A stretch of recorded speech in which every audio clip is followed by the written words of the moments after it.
বিসমিল্লাহির রহমানির রহিম। Bangladesh cricket board,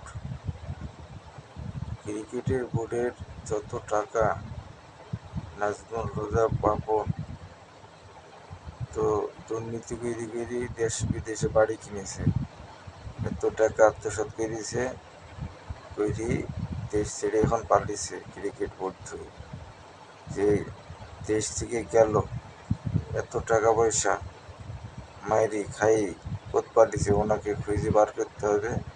কত টাকা আত্মসাৎ করেছে তাও খুঁজে ঘাঁটি দেখতে হবে বাংলাদেশ সরকারকে। ওনার বহুত মামলা আছে টাকা মাইরি খাওয়ার, বহুত খাত আছে, যে খাত থেকে উনি টাকা সরাইছে।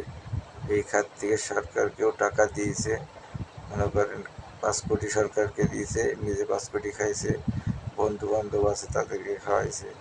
এইভাবে অনেক টাকা দেশের নষ্ট করেছে।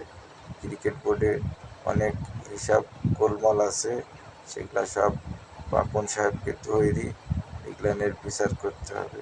তাদের ব্যাংক সিজ করতে হবে, তাদের ব্যাংক জেনে সেই ব্যাংকের টাকা পয়সা না তুলতে পারে সেই জন্য বাংলাদেশ সরকারকে পদক্ষেপ নিতে হবে।